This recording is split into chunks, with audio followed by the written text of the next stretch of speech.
बिस्मिल्लाहिर्रहमानिर्रहीम। अस्सलाम वालेकुम नाज़रीन, आज की वीडियो के साथ कामरान इरशाद आपकी खिदमत में हाजिर है। आज की कुछ अहम खबरों पर हम आपसे गुफ्तगू करना चाह रहे हैं। आज की जो सबसे पहली खबर है वो है साबिक वज़ीर आज़म नवाज शरीफ और साबिक सदर पाकिस्तान आसिफ अली जरदारी के दरमियान एक टेलीफोनिक राबता हुआ है।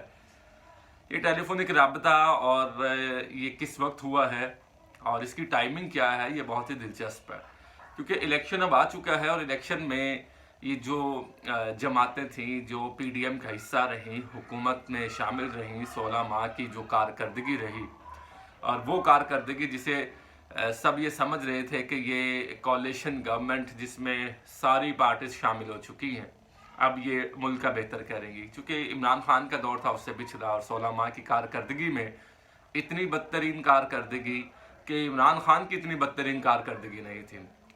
आपको याद होगा कि इमरान खान के दौर में महंगाई मार्च किया गया, मरियम नवाज साहिबा, बिलावल भुट्टो साहब वो लॉन्ग मार्च की क़यादत करते रहे, मौलाना फजलुर रहमान महंगाई का राग अलापते रहे और आवाम को इंगेज करते रहे कि इमरान खान इस मुल्क का दुश्मन है, इमरान खान यहूदी एजेंट है, इमरान खान ने महंगाई कर दी है, डॉलर्स कहाँ से कहाँ पहुँच चुका है, पेट्रोलियम मसनूआत की कीमतें कहाँ से कहाँ आसमान को छू रही हैं, चीनी, दालें, घी सब कुछ महंगा हो रहा है, आटा कहीं नहीं मिल रहा है। ये आवाज़ें हम सुनते रहे हैं और लॉन्ग मार्च की क़यादत भी करते रहे जी।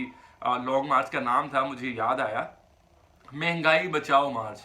मरियम नवाज, हमजा शहबाज वो एक कंटेनर के ऊपर लॉन्ग मार्च की क़यादत करते रहे कि पेट्रोल 160 का हो गया है और ये घी इतने का हो चुका है, चीनी का ये रेट हो चुका है। ठीक है, उसके बाद आपने तरीके अदम एतमाद आप लेकर आए और वो जो मंडी लगी वो भी सबके सामने है, सिंध हाउस में क्या हुआ वो भी सबके सामने है। लेकिन ये कोशिश कर रहे हैं कि लोगों को सारा कुछ भुला दिया जाए। उसके बाद 16 माह की कारकर्दगी, डॉलर आपको पता है 300 तक पहुंच गया, उस 300 से ऊपर डॉलर की कीमत चली गई 304 रुपये। पेट्रोलियम मसनूआत कहाँ से कहाँ तकरीबन 150 रुपये का इजाफा कर दिया गया। चीनी की कीमतें, आटा, दालें, घी सब कुछ आपके सामने है। बिजली के यूनिट्स, बिजली कितने की थी और उसके बाद बिजली कितने की हुई है, गैस के निर्ख कितने कहाँ से कहाँ पहुँचा दिए, तो ये पीडीएम की कारकर्दगी रही है। खैर, ये टेलीफोनिक राबता दोनों के दरमियान हुआ है, एक साबिक सदर पाकिस्तान है और एक साबिक वज़ीर आज़म पाकिस्तान है। तो अब जो साबिक वज़ीर आज़म पाकिस्तान नवाज शरीफ साहब हैं वो ये समझते हैं कि अवाम फिर उन पर एतमाद करे और चौथी बार उनको वज़ारत उज़्मा पर पहुँचाए। अच्छा, इसमें जो इंटरेस्टिंग चीज़ है वो बड़ी ज़बरदस्त है। इस टेलीफोनिक राबते में सबसे पहले आसिफ जरदारी ने साबिक वज़ीर आज़म नवाज शरीफ को वेलकम किया है, मुबारकबाद दी है कि आप खैरियत से वतन वापस पहुँचे हैं। ये मुबारकबाद किस चीज़ की है सर? वो अदालत से मफरूर होकर वो एक केस में उनको सज़ा हुई है और सज़ा के बाद वो लंदन गए हैं। मुझे ये समझ नहीं आती कि किस चीज़ की मुबारकबाद है।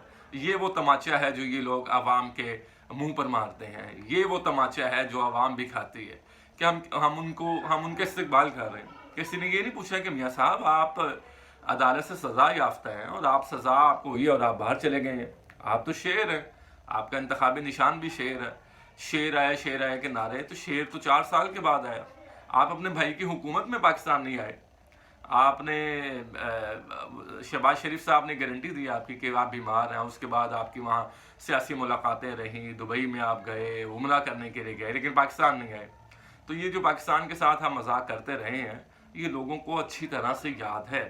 एक दूसरा साबिक वज़ीर आज़म है, मैं उनकी पार्टी का नुमाइंदा तो नहीं हूँ, वो जेल में, उनको कहा जा रहा है कि आप बाहर चले जाएं, डील की जा रही है कि आप मुल्क से बाहर चले जाएं, उसके बाद हालात बेहतर होंगे तो हम देखेंगे। वो कह रहे हैं मैंने पाकिस्तान में रहना। एक आप हैं कि पाकिस्तान, और लोग, मैं हैरान हूँ कारकुनान पे मुस्लिम लीग नून के, वो नारे मार रहे हैं कि शेर आ गए, शेर आ गए। 4 साल के बाद आए हैं और अब फिर आप ये समझते हैं कि जी आप पाकिस्तान की बागडोर को संभालेंगे। हालात क्या से क्या थे, 93 में क्या हुआ, वो येलो कैब स्कीम आज तक गायब है। कर्ज उतारा मुल्क सवारो स्कीम कहाँ पर है? उसके बाद वो 2 रुपये की रोटी वाला जो मंसूबा था तंदूरों का, 10 अरब रुपया उस पर लगा, कहाँ पर गई ये सारी चीज़ें? तो ये सब याद है लोगों को और इसका हिसाब वो वोट की पर्ची से देंगे, बैलेट पेपर पर देंगे। खैर, उनकी मुलाकात टेलीफोनिक राबता हुआ दोनों के दरमियान और रियासत को बचाने का अहद किया। अब ये लोग रियासत बचाएंगे, ये भी एक अहम बात है कि देखिए आप, अल्लाह की शान है कि ये रियासत बचाएंगे। 3 मौके इनको मिले, 3 मौके पीपल्स पार्टी को मिल चुके हैं, बेनज़ीर 2 दफ़ा रही भी, साबिक सदर आसिफ जरदारी रहे, तो ये रियासत बचा रहे हैं।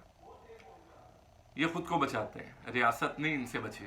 اب یہ ریاست بچانے کا عہد کیا دونوں نے، اور اس کے بعد انہوں نے کہا کہ ہم مل کر اس پر اتفاق کیا گیا کہ ریاست بچائیں گے، اور اس پر اتفاق ریاست اگر آپ نے آپس میں مل کر الیکشن لڑنا ہے تو پھر تو اللہ ہی حافظ ہے اس ملک کا۔ اس کا مطلب ہے کہ صرف پاکستان تحریک انصاف کے خلاف ہی سارا کچھ ہوا ہے، ساری سازش، ساری کانسپیریسیز جتنی بھی ہوئی ہیں وہ عمران خان کو کچلنے کے لیے ہوئی ہیں۔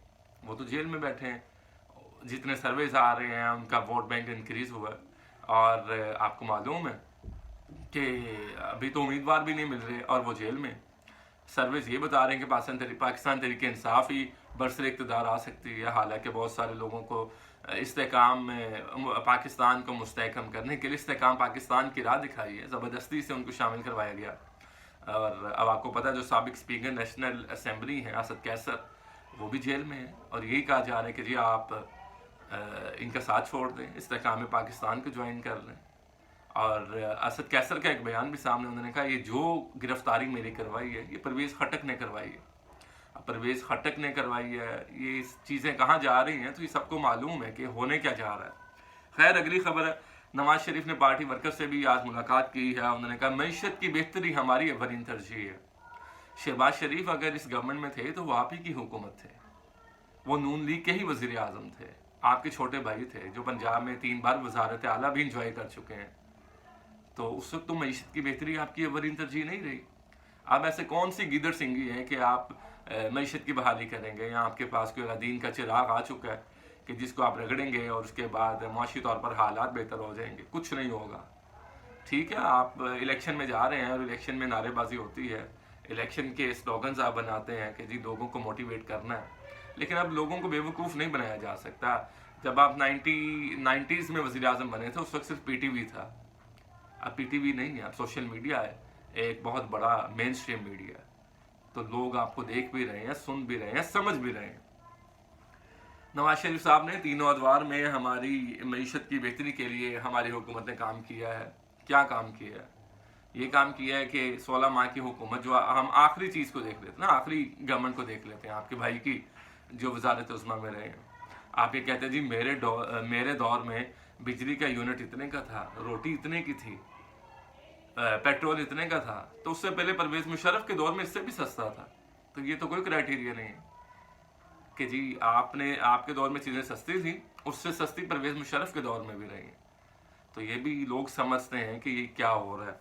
خیر معیشت میں صنعت، برآمدات، مہنگائی، معیشت کی بہتری ہم نے کی ہے، اور ہم نے پاکستان میں موٹر ویز کو بنایا ہے، موٹر ویز کا سڑکوں کا جال بچھایا۔ ٹھیک ہے یہ کام آپ نے کیے ہیں، یقیناً موٹر ویز آپ کو سہرا جاتا ہے، آپ نے پاکستان میں سڑکوں کا جال بچھایا، لیکن وہ موٹر ویز میں کیا ہوا وہ بھی آج تک سب کے سامنے ہے چیزیں۔ خیر ایک اگلی خبر شامل کرتے ہیں کھیل کے میدان سے۔ ورلڈ کپ میں بدترین کارکردگی پر سری لنکا کے وزیر کھیل نے پورا بورڈ فارغ کر دیا، اور رانا ٹونگا کو ذمہ داریاں دینے کا فیصلہ کیا گیا ہے کہ جو سری لنکا کی بدترین کارکردگی ہوئی ہے، پورا بورڈ فارغ کر کے 1996 کا ورلڈ کپ جب سری لنکا جیتا تھا پاکستان میں، اس وقت یہاں جو ہماری وزیر اعظم پاکستان تھی وہ بے نظیر بھٹو شہید تھیں، انہوں نے رانا ٹونگا کو ورلڈ کپ دیا تھا۔ قذافی اسٹیڈیم میں یہ میچ ہوا تھا ورلڈ کپ فائنل، اور سری لنکا کے کپتان رانا ٹونگا نے ان کو ورلڈ کپ جتایا۔ اب رانا ٹونگا کو ذمہ داریاں دی جا رہی ہیں کہ وہ سری لنکن بورڈ کے سربراہ ہوں گے، ٹیم کو لے کر چلیں گے، جو خامیاں ہیں اس کو ریکٹیفائی کریں گے۔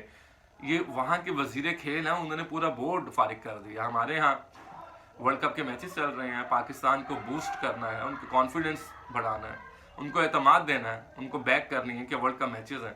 ہمارے جو چیف سلیکٹر ہیں وہ مستعفی ہو گئے ہیں، ان پر الزامات لگ رہے ہیں کہ انہوں نے یہ کیا، انہوں نے وہ کیا۔ وہ انٹرویوز دیتے پھر رہے ہیں میڈیا چینلز پہ کہ میں نے تو کچھ بھی نہیں کیا، میرے خلاف انکوائریز ہو رہی ہیں۔ تو یہ بھی چیزیں دیکھیں کہ ہم خود ہی اپنا شغل لگا رہے ہیں، ہم خود ہی اپنا مذاق اڑا رہے ہیں، کسی اور کو اڑانے کی ضرورت نہیں ہے ہمارے ملک میں مذاق، ہم خود ہی مذاق اڑا رہے ہیں۔ خیر اب تک کے لیے اتنا ہی، مزید کوئی نئی چیزوں کے ساتھ، نئی ویڈیو کے ساتھ آپ کی خدمت میں حاضر ہوں گے۔